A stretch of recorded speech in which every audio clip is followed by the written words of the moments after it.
Maaga akong nagising dahil gusto kong ipagluto ng almusal ang binata para naman kahit papaano makaganti man lang ako sa kabutihan niya dahil sa pagtulong nito sa akin upang mahanap ko ang aking ina. Sana po Lord, mahanap ko agad si inay para maging maayos na ang lahat. Piping dasal ko. Hindi naglaon, natapos na akong magluto. Mabuti na lang at may stock ang ref ng binata dito kaya hindi na ako kailangan pang lumabas para bumili ng lulutuin. Lalo na't ayaw kong palabasin ng lalaki. Bumalik ako ng silid kung saan kami natutulog ng binata. Ilang gabi na din kami magkatabi sa pagtulog dahil iisa lang ang kama.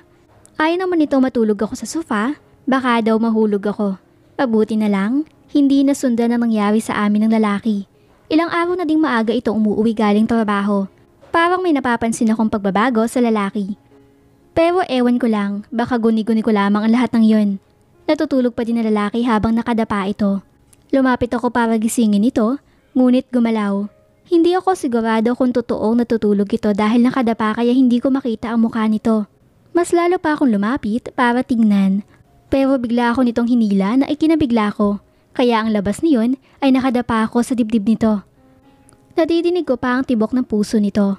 Ako naman ay halos hindi makahinga dahil sa pagkakalapit ng katawan naming dalawa. Ipinulupot na nito ang mga braso sa aking bewang. Babangon na sana ako sa pagkakayakap niya sa akin, ngunit mas lalo pa niyang hinigpitan ang pagkakayakap nito sa aking likod. Kaya kahit pilitin kong umalis sa pagkakayakap nito, ay wala akong kawala. Don't be naughty. Wika nito sa aking punong tenga. Ikaw nga dyan na huwag makulit. Bangon na dyan para makakain na tayo. Sagot ko. 3 minutes more? Ani nito. Pero pwede mo naman sigurong pakawalan mo na ako? Pakiusap ko dito ngunit hindi sumagot ang lalaki. Bagkus ay inamoy nito ang aking leeg. Panaka-naka din itong hinalikan. Tumigil ka nga dyan. Tapos na ang 3 minutes mo. Bangon na. Ani ko ngunit talagang makulit ang lalaki. Naglakbay ang mga kamay nito papasok sa aking damit. Napaigtad pa nga ako sa bawat haplos na mainit itong kamay. Ano ba? Ang kulit mo. Sabay palo ko sa kamay nitong nagmamalikot sa aking katawan. Mabuti na lang at may suot akong panloob. Nakiusap kasi ako dito na bilhan ako ng damit na maayos. Hindi tulad ng unang binili niya na alam kong sinadya niya yon.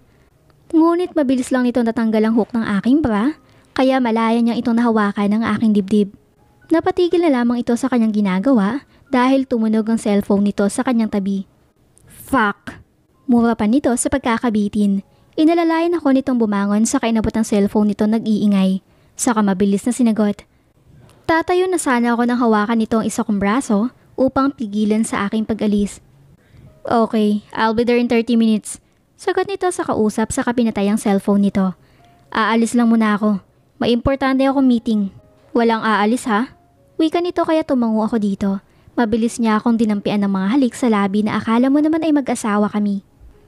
Bumangon ito sa pagkakahiga, saka pumasok sa banyo. Ako naman ay inayos ang kama saka naupo upang hintayin lamang itong matapos. Lumabas itong nakatapis lang ng tuwalya, saka pumasok ito sa wardrobe. Lumipas pa ang ilang minuto, lumabas na ito. Kumain ka muna bago ka umalis. Wika ko. Sa opisina na lang ako magkakape. Kasi 8:30 ang meeting ko sa mga investors. Sagot nito. Okay. Malungkot kong sagot dahil baka nga malit pa ito. Kasalanan ko pa kung hindi makaabot sa kanilang meeting. Hinatid ko na lang ito sa kanilang pinto, saka mabilis akong dinampian ng halik sa aking labi na akala mo ay nagpapaalam sa kanyang asawa. Kinikilig ako habang ginagawa niya yon. Napaka-sweet pala ng isang playboy. Bulong ko, saka pumasok muli sa kusina upang kumain mag-isa. Pagkatapos kong kumain, itinabi ko muna ang natirang ulam. Iinitin ko na lang mamaya para pananghalian ko. Bulong ko. Pagkatapos ko maglinis sa kusina, bumalik ako sa silid. Dahil naisipan ko manood habang naghihintay ng oras. Bubuksan ko na sana ang TV na masulyapan ko ang cellphone ko nakapatong sa center table. Kaya mabilis ko itong kinuha. Ilang araw na pala, nang huli kami mag-usap ni Nikki. Pero naalala ko wala palang load ang aking cellphone. Paano ko kaya siya matatawagan o mai-text man lang? Bulong ko. Lumipas pa ang mga oras, naghahanda ako ng lulutuin kong ulam para sa hapunan namin nang tumunog ang cellphone sa bulsa ng aking palda. Napangiti ako dahil ang binatang tumatawag. Pabilis ko itong sinagot. Hello? Kinakabahan kong sagot. Mabilis din ang tibok na aking dibdib. Parang nakikipaghabulan ako dahil sa bilis nito. What are you doing now? Pausang tinig na tanong nito. Naghahanda ng aking lulutuin. Tipid kong sagot. Narinig kong bumuntong hininga ito. Bakit, may problema ba? Muli ay tanong ko. Nothing. Maybe I'm just tired. Sagot niya, pero alam ko meron itong problema. Ngunit hindi na lang ako nagtanong dahil wala naman akong karapatan na tanungin siya. Lalo na at assistant lamang ako nito. At amo ko siya. Sige, kung wala ka nang sasabihin, ibababa ko na ang tawag. Malungkot kong wika. Pero hindi na ito nagsalita pa, kaya pinatay ko na ang tawag. Huwag ka kasing assuming, Havana. Alam mo naman kung saan ka lulugar. Paninermon ko sa aking sarili. Iniligpit ko na lamang ang sana ilulutuin ko. Ibinalik sa ref.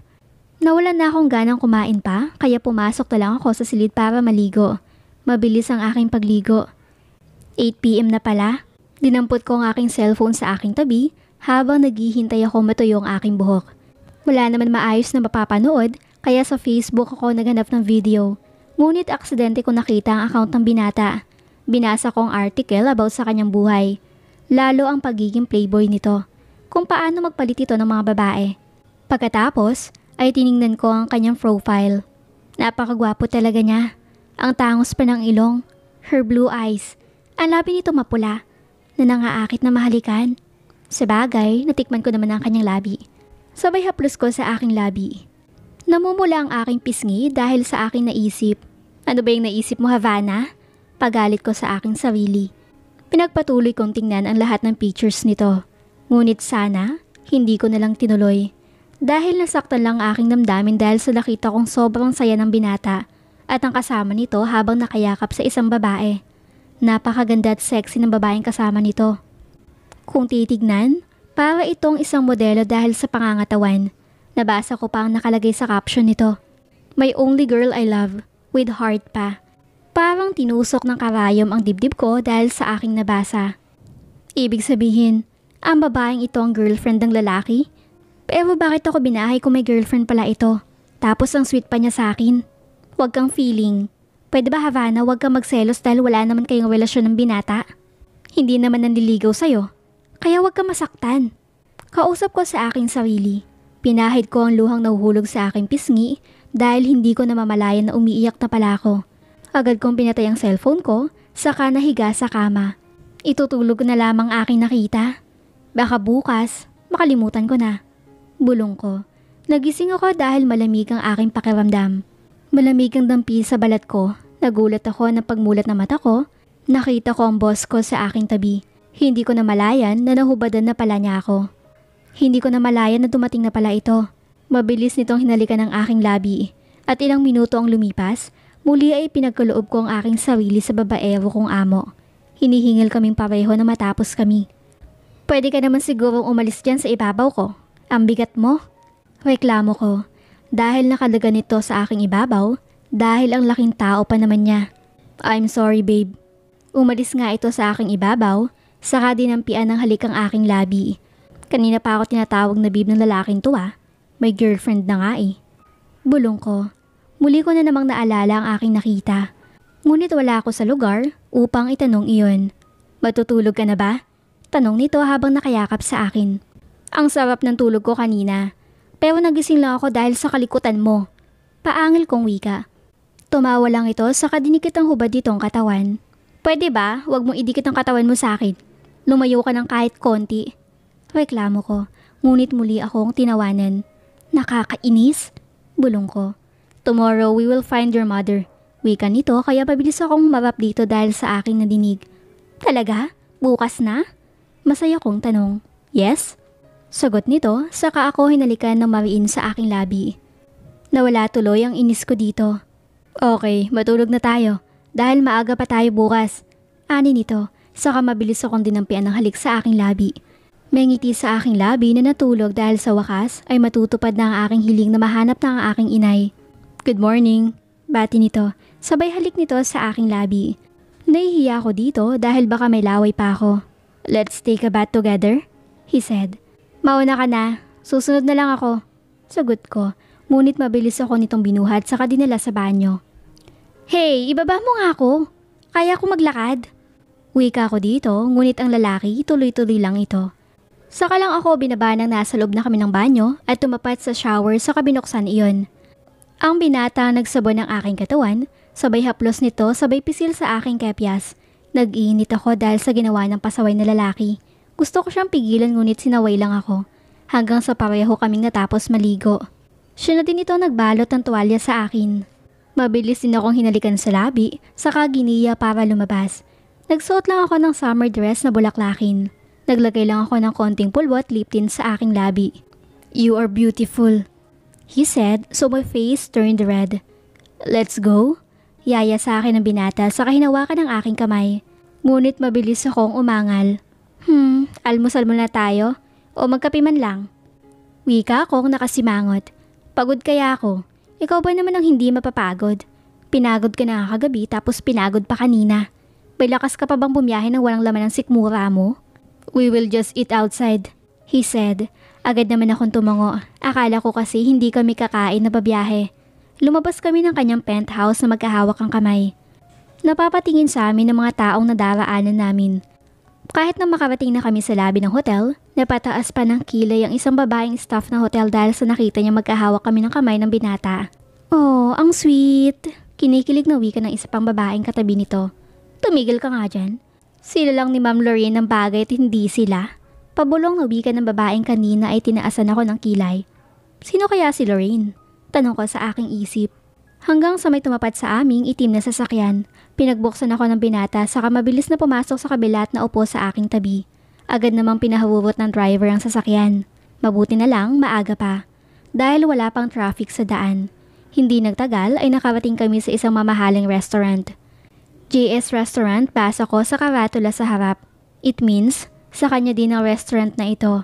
Kasi katulad ng JS Hotel, pareho sila ng pangalan. Pinagbuksan kami ng glass door ng guard na nakabantay sa harap. "Good morning sir, ma'am." Bati nito sa amin. Ngumiti lang ako dito ngunit ang kasama ko, hinila lang ako papasok. "Don't smile at that," he said irritable. Wala namang masamang ngitian ko ang tao. Ani ng aking isip. "Good morning ma'am sir."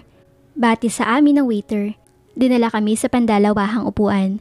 Saka pinagila naman ako ng binata ng upuan. Kinikilig naman ako dahil umaandaw na naman ang pagiging gentleman ng playboy.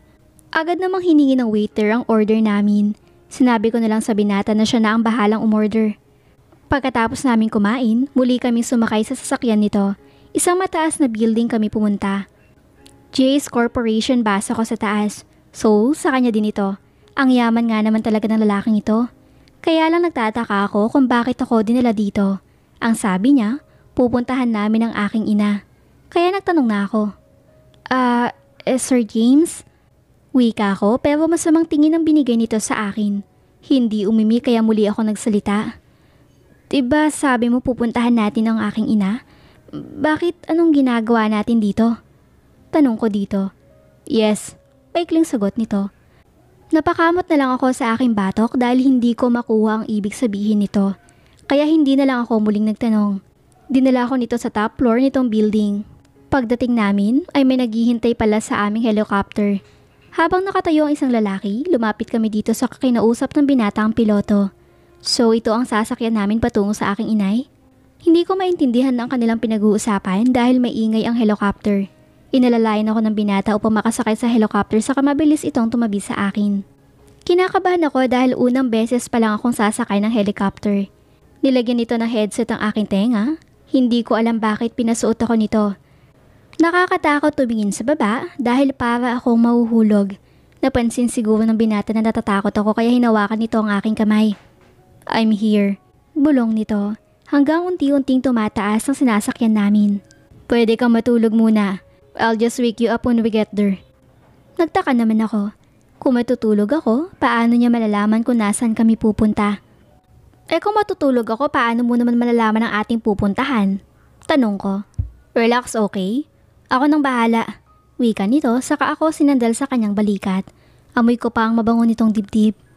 Naalimpungatan ako dahil sa haplos ng taong istorbo sa aking pagtulog.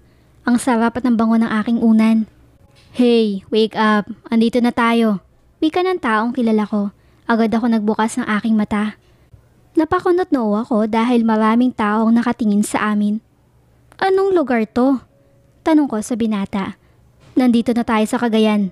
Nagulat ako sa sinabi niya. Paano niya nalaman ang lugar ng aking ina? Hindi ko pa naman sinasabi sa kanya ya. Bulong ko. Inayos ko muna ang aking sarili. Muli akong inalalayan ng binata sa aking pagbaba. Pagbaba namin, may nakaabang ng sasakyan sa amin. Napalingon ako sa katabi kong lalaki. Diretso lang ang kanyang tingin.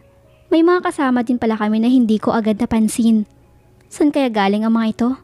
Bulong ko. Maraming katanungan ang nasa aking isip na gusto kong itanong sa kasama ko. Ngunit ipinagkibit balikat ko na lamang. Sumakay nga kami ng sasakyan at mabilis na pinahabubot ng driver. Medyo mahirap ang daan dahil baku-bako. Hindi nagtagal, tumigil ang sinasakyan namin sa tapat na isang bahay. Malawak ito habang napapalibutan ng halamang namumulaklak. Bumaba kami ng kasama ko habang magkasiklop ang aming mga palad. Lumingon ako sa aking kasama ngunit seryoso lang ito nakatingin sa bahay kung saan kami nakatayo. Kumatok sa gate ang driver saka hinintay na magbukas iyon. Ilang minuto lang ay bumukas ang gate. Nagkasalubong pa ang aming mga mata sa babaeng nagbukas ng gate. Inay? Bulong ko. Gusto ko siyang lapitan at yakapin pero nahihiya ako. Baka pagtabuyan lamang niya ako kapag ginawa ko iyon. Anong kailangan nila? Tanong sa amin ni Inay. Dito po ba nakatira si Mrs. Rina Agoncillo? Tanong ng driver na kasama namin. Ako nga po. Bakit itong kailangan nila? Muling tanong nito. Lumingon sa amin ang driver saka lumapit ito sa amin. May ibinulong ito sa binata na sila lang ang nakakadinig. Giniya ako ng binata na lumapit sa nakatayong aking ina. Pwede po bang sa loob na lang tayo mag-usap? Wika ng binata sa aking ina. Sige, pasok kayo. Yaya sa amin ni Inay. Sumunod kami dito hanggang sa alukin kami ng merienda. Sige, umupo muna kayo. Kukuha lang ako ng merienda ninyo. Wika ni Inay, saka kami iniwan. Kinakabahan ako. Wika ko sa katabi kong binata. Huwag kang kabahan, nandito lang ako, okay? Sabay pisil sa aking palad. Mabilis naman ako nitong hinalikan sa labi.